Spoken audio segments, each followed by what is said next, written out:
Hello students, और lecture 6 में आप सभी का वेलकम है। और आज का हमारा टॉपिक है comparison between the three configuration of transistor.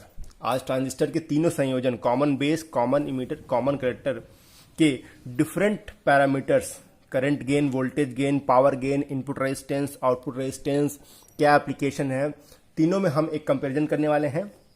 अभी तक लेक्चर 3, 4 और 5 में मैंने केवल सर्किट डायग्राम और इनपुट कैरेक्टरिस्टिक और आउटपुट कैरेक्टरिस्टिक की बात की, एप्लीकेशन को भी डिस्कस नहीं किया था। ठीक है, मेरा जो मोटो था कि तीनों को एक प्लेटफॉर्म पर लाके कंपेयर करें ताकि आपको ट्रांजिस्टर के इन तीनों डिफरेंट कॉन्फ़िगरेशंस का एप्लीकेशन समझ में आ जाए। तो स्टार्ट करते हैं। और स्टार्ट करने से पहले देखिए, मैंने स्टार्टिंग के फर्स्ट, सेकेंड, थर्ड पे फोकस कीजिए। कॉमन इनपुट एंड आउटपुट क्या है ये? अगर हमें इन 4 से लेके 10 को समझना है तो हमें इन तीनों को पहले नोट डाउन करना होगा। बहुत से स्टूडेंट समझते हैं कि इस कंपैरिजन को रटना पड़ता है, लेकिन नहीं, मैं इसे काफ़ी कॉन्सेप्चुअली कोरिलेट करूंगा ताकि आप कहीं भी इसको रीजनरेट कर सकें। ओके, तो स्टार्ट करते हैं। कॉमन बेस में कॉमन क्या होता है? बेस। कॉमन इमीटर में एमीटर एंड कॉमन कलेक्टर में कलेक्टर। इसमें कोई डाउट नहीं। इनपुट और आउटपुट से, इनपुट एंड आउटपुट से आप भली भांति परिचित हो चुके हैं। मैं फिर भी समराइज करते हुए उस लेक्चर को सामने लेके आऊंगा। यस, क्या है इनपुट और क्या आउटपुट? इसके लिए दो ही कॉन्सेप्ट याद रखना है। कभी भी कलेक्टर से इनपुट नहीं लेते हैं और कभी भी बेस से आउटपुट नहीं लेते हैं। क्यों, वो सब हम डिस्कस कर चुके हैं। तो आइए स्टार्ट करते हैं। कलेक्टर से इनपुट नहीं ले सकते हैं तो इनपुट किससे लेंगे? एमीटर और output collector. Okay, common emitter की बात करें, इमीटर तो कॉमन हो गया। कलेक्टर से हम इनपुट नहीं ले सकते तो बेस से इनपुट लेंगे, कलेक्टर से आउटपुट लेंगे। कॉमन कलेक्टर में कलेक्टर ही कॉमन हो गया। बेस से आउटपुट नहीं ले सकते। देखिए, बेस से हम आउटपुट नहीं ले सकते तो बेस से आउटपुट नहीं लेंगे तो बेस से इनपुट ले लीजिए। इन तीनों पॉइंट को हमने नोट डाउन कर लिया। अब हम स्टार्ट करते हैं करंट गेन से। करंट गेन से इसलिए स्टार्ट कर रहे हैं कि आप इससे परिचित हो गए हैं। कॉमन बेस का जो करंट गेन होता है अल्फा, कॉमन इमीटर का बीटा एंड कॉमन कलेक्टर का गामा। इसके फॉर्मूले भी आपको याद ही हैं, नहीं याद है तो यहां देख लीजिए। करंट गेन में output current upon input current. Output मतलब आईसी अपॉन आई। बीटा के लिए आउटपुट करंट क्या है? आईसी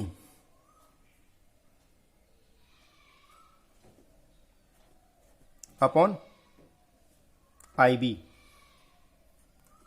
बिना किसी डाउट के। कॉमन कलेक्टर के लिए gamma, common collector current gain gamma, output current upon input current. Output current क्या होती है इसके लिए? आई अपॉन आई बी। ओके, अब इसमें कंपैरिजन कर रहा है, कंपैरिजन कौन ज्यादा कौन कम। तो आपको पता है लेक्चर 3 से ही अल्फा की वैल्यू क्या होती है। आप वैसे भी देखिए, आई से ही मिलके बनता है आईसी और आईबी। तो आईसी जो है लगभग आई के बराबर होता है, थोड़ा सा कम होता है क्योंकि बेस करंट क्या होता है? माइक्रो एम्पियर में होते हैं। तो इसकी वैल्यू क्या होगी? Less than 1। और इसकी वैल्यू हमने लेक्चर 3 में देखी थी कि अल्फा की वैल्यू लगभग 0.98 के बराबर होती है, जहां पे अल्फा क्या है? Common base current gain. This is lecture 3। तो अल्फा की वैल्यू यहां लिख लेते हैं 0.98। ओके, बीटा की बात करें, बीटा क्या है? IC upon IB. बीटा की वैल्यू क्या 1 से कम होगी? बिल्कुल नहीं, आपको पता है ये मिली एम्पियर में, ये माइक्रो एम्पियर में। ओके, ऑलमोस्ट इसकी जो वैल्यू आती है 50-75, जनरली आप न्यूमेरिकल में देख सकते हैं। तो beta is greater than 1, approximately 50-75 ये वैल्यू होती है। गामा क्या होगा? अब कंपैरिजन करना है। गामा का फॉर्मूला हमने प्रीवियस लेक्चर में निकाला था, gamma equal to beta plus 1, यानी कि इससे ज्यादा। तो गामा क्या हो गया? 51 हो गया। यानी कि इन तीनों में बात करें तो करंट गेन सबसे ज्यादा किसका है? कॉमन कलेक्टर का। तो ये क्या हो गया? This is low, this is very high, and इसको हम कह देंगे हाई। कंपैरिजन हो गया, लो, वेरी हाई एंड हाई। एक पैरामीटर ओके हो गया। अब आते हैं हम पैरामीटर नंबर 7, इनपुट रेजिस्टेंस की बात करते हैं। इनपुट रेजिस्टेंस मतलब क्या, मैं एक कॉन्फ़िगरेशन सामने लेके आता हूं लेक्चर 4 से। इनपुट रेजिस्टेंस मतलब इसका resistance, input resistance and output resistance. और किसी कॉन्फ़िगरेशन देखते हैं कॉमन बेस में।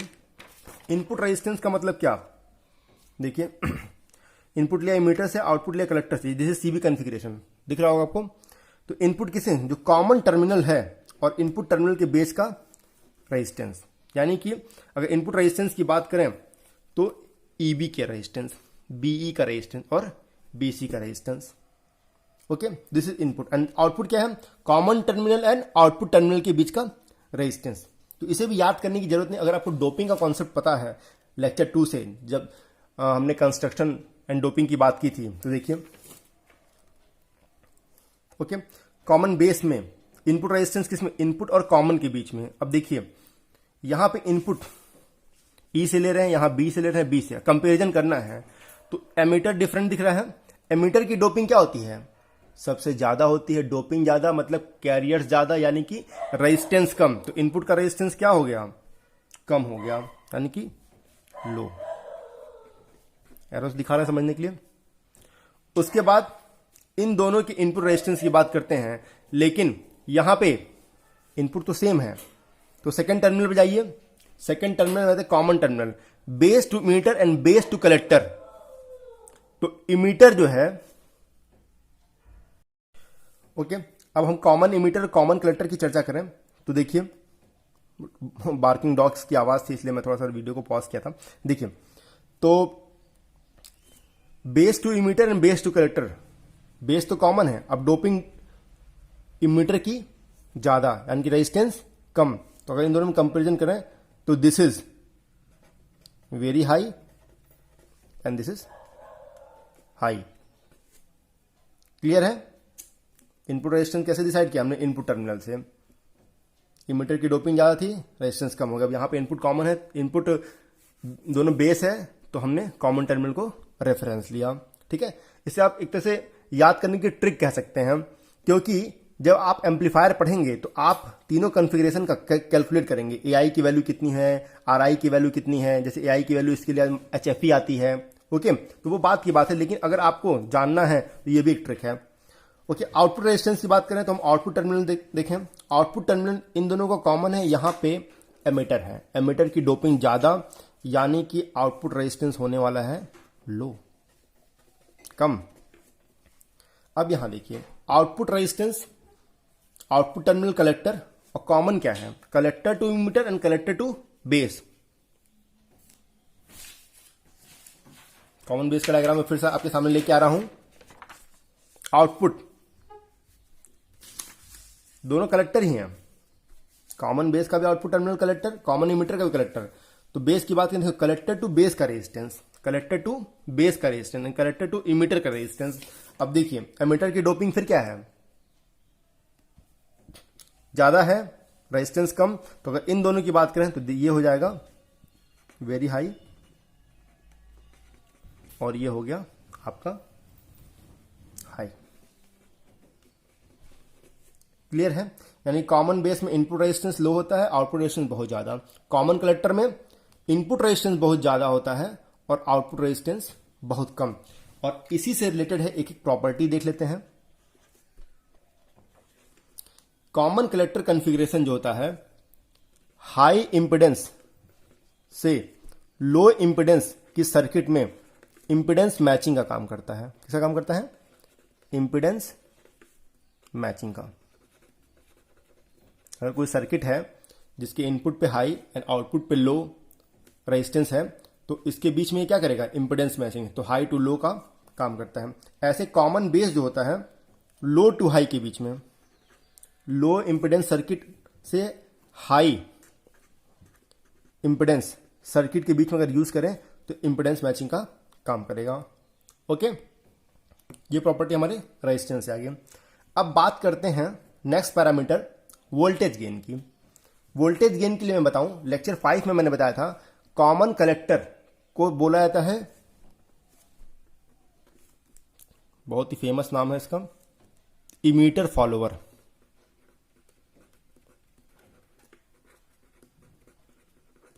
मतलब कि आउटपुट वोल्टेज इनपुट वोल्टेज के लगभग बराबर होता है। ओके, तो AV का जो मान होता है वो लेस देन 1 या अप्रोक्सीमेटली इक्वल टू 1 होता है। इमीटर फॉलोवर का मतलब क्या है, मैं आपको क्लियर कर दूं सर्किट से। कॉमन कलेक्टर, इमीटर का वोल्टेज आउटपुट वोल्टेज इनपुट को फॉलो करता है, यानी कि voltage gain approximately equal to 1। तो इसीलिए इसका जो दूसरा एप्लीकेशन है emitter follower. Common collector impedance matching के लिए यूज होता है हाई टू लो के बीच में, और इमीटर फॉलोवर जो कि ओपैम्प के वोल्टेज फॉलोवर जैसा ही है। ओके, तो इसका वोल्टेज गेन तो क्लियर है। अब आते हैं इन दोनों के वोल्टेज गेन की बात करते हैं। वोल्टेज गेन मतलब output voltage upon input voltage. अच्छा, इसको समझने के लिए हम एक रफ पेज यूज करते हैं। देखिए, वोल्टेज गेन मतलब output voltage upon input voltage. अब देखिए, ये तो 1 के आसपास हो गया, इन दोनों में कंपैरिजन है। तो अगर आउटपुट की बात करें तो कॉमन बेस के लिए, यहां कॉमन बेस लिख लेते हैं, यहां पे कॉमन इमीटर लिख लेते हैं। कॉमन बेस के लिए आउटपुट किससे ले रहे हैं, VC। इसके लिए आउटपुट किससे ले रहे हैं, VC अपॉन इनपुट पे क्या है, VE और VB। यानी कि कंपैरिजन किससे है, इनपुट से है।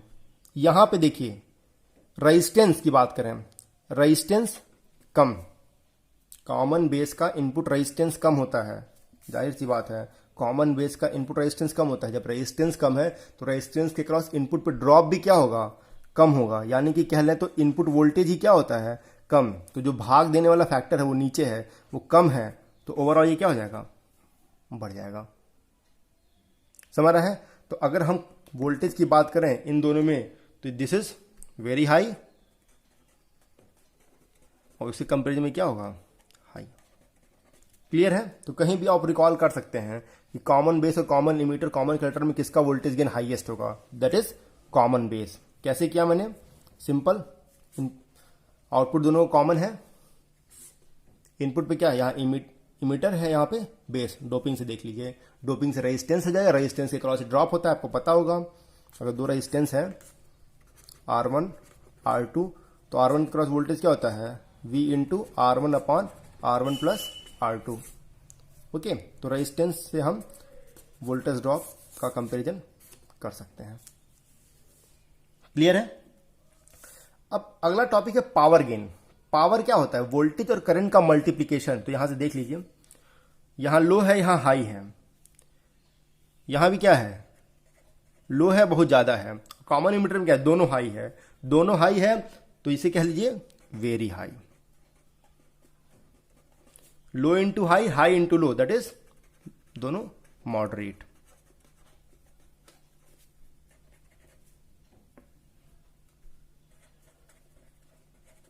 एकदम कंपैरिजन क्लियर हो गया। Current gain very easy, alpha beta gamma की वैल्यू से। इनपुट रेजिस्टेंस अगर आउटपुट रेजिस्टेंस की समझ है तो वोल्टेज गेन निकाल लेंगे, इन दोनों गुणनफल से पावर गेन निकाल लेंगे। क्लियर हो गया। अब 9th पैरामीटर आता है फेज शिफ्ट। फेज शिफ्ट क्या है, अगर आप इनपुट जैसा दे रहे हैं क्या आउटपुट भी सेम फेज में है कि नहीं, उसे कहते हैं फेज शिफ्ट। जैसे समझिए रफ पे, यह आपका एम्पलीफायर है, अगर आपने इनपुट कोई साइनसॉइडल दिया, आउटपुट भी सेम फेज में है, मतलब कि ऐसा। अगर कहें कि आउटपुट इनपुट से आउट ऑफ फेज है, मतलब कि दिस इज। तो जब मैं एम्पलीफायर पढ़ाऊंगा और आप उसके लिए करंट गेन की वैल्यू कैलकुलेट करेंगे, तो कॉमन इमीटर के लिए करंट गेन आता है नेगेटिव। नेगेटिव का मतलब क्या है, यहां माइनस बीटा आता है, माइनस HFE आता है। नेगेटिव का मतलब क्या है, 180 डिग्री का फेज शिफ्ट मिलेगा। इन दोनों के लिए करंट गेन की वैल्यू आती है पॉजिटिव, यानी कि फेज शिफ्ट कितना है, 0 डिग्री। कोई भी फेज रिवर्सल नहीं होता है। तो फेज शिफ्ट के मामले में कॉमन इमीटर जो है वो फेज शिफ्ट देता है। अब बात करते हैं जो सबसे लास्ट कंपैरिजन एप्लीकेशन की। एप्लीकेशन में मैं बता दूं, कॉमन बेस की बात करें, पहला एप्लीकेशन तो क्लियर हो गया, लो टू हाई के लिए इंपेडेंस मैचिंग का काम होता है। दूसरा एप्लीकेशन ये करंट कंट्रोल करंट सोर्स की तरह काम करता है। करंट कंट्रोल करंट सोर्स, आप इसकी आउटपुट कैरेक्टरिस्टिक को याद कीजिए। आउटपुट कैरेक्टरिस्टिक जो थी वो एकदम कांस्टेंट थी। देख रहे हैं, अगर इनपुट करंट कांस्टेंट है तो आउटपुट भी कांस्टेंट है चेंज करने के बाद भी। इसीलिए इसका यूज किया किसमें किया जाता है, करंट कंट्रोल करंट सोर्स बनाने में। तीसरा जो इसका बहुत इंपॉर्टेंट एप्लीकेशन है कॉमन बेस का, ये हाई फ्रीक्वेंसी एप्लीकेशन के लिए यूज होता है। यानी कि ये जो एम्पलीफायर है वो हाई फ्रीक्वेंसी एम्पलीफायर की तरह यूज किया जाता है। ठीक है, जब आप एम्पलीफायर पढ़ेंगे तो इस चीज को समझ लेंगे। ओके, इसी तरह की कॉमन इमिटर की बात करें तो दोनों तीनों में कंपैरिजन में सबसे बेस्ट, अगर एम्पलीफायर की बात करें तो मल्टी स्टेजेस में, कई एम्पलीफायर है उसके बीच में अगर एम्पलीफायर यूज करना है तो मल्टी स्टेज में बेटर एम्पलीफायर की तरह हमारा कॉमन एमिटर यूज किया था। आप देख सकते हैं करंट गेन भी हाई है, वोल्टेज गेन भी हाई है, पावर गेन भी हाई है, यानी कि तीनों गेन हाई है। तो ये बेस्ट एम्पलीफिकेशन के लिए यूज करते हैं हम। ओके, कॉमन कलेक्टर की कैरेक्टरिस्टिक मैंने बता दिया, इमिटर फॉलोअर, क्योंकि वोल्टेज गेन अप्रोक्सीमेट 1 होता है। ठीक, तो अगर कोई ऐसी सर्किट है, देखिए समझिएगा वोल्टेज फॉलोअर का मतलब, एक सर्किट ये है, एक सर्किट यहां है, इसका रेजिस्टेंस हाई है और इसका रेजिस्टेंस लो, तो अगर इसको डायरेक्ट कनेक्ट कर देंगे तो क्या लोडिंग इफेक्ट आ जाएगा। लोडिंग इफेक्ट मतलब लोड का इफेक्ट आ जाएगा, दोनों के रेजिस्टेंस में डिफरेंस है। लेकिन अगर इसको आपने एक कॉमन कलेक्टर ट्रांजिस्टर से जोड़ा, कॉमन कलेक्टर का इनपुट क्या होता है, कॉमन कलेक्टर का इनपुट वेरी हाई और आउटपुट लो, तो क्या हो जाएगा, इंपेडेंस मैचिंग। इसीलिए मैंने कहा कि हाई टू लो के बीच में ये इंपेडेंस मैचिंग के लिए यूज होता है, और इमिटर फॉलोअर तो ये है ही। तो इस तरीके से हमने कंपैरिजन आपके सामने करके दिखाया। This is all about the 3 configuration, common base, common emitter, common collector. Okay, तो आपका ये अनुप्रयोग चैनल आपके लिए बेहतर तरीके से हमने प्रयास किया है इस प्लेटफॉर्म पे समराइज करने का। अगर आपको हमारा कंसेप्ट समझ में आ रहा है, ठीक है, तो आप अपने और फ्रेंड्स को इसे शेयर करें, ताकि हमारा बस एक ही प्रयास है इस चैनल को स्टार्ट करने का कि हम बेटर ऑनलाइन एजुकेशन प्रोवाइड कर सकें। और ये शुरुआत हमने इस कोविड-19 की डिफिकल्ट सिचुएशन में की है, इससे पहले ऐसा कोई मन नहीं था। ठीक है, तो thanks to my dear students. अगर कोई भी डाउट है तो डिस्क्रिप्शन बॉक्स में दीजिए, हम जल्द, कोई भी डाउट है तो कमेंट बॉक्स में दीजिए, और डिस्क्रिप्शन बॉक्स में हम इसका पीडीएफ भी शेयर करेंगे जल्द ही। Okay, thank you.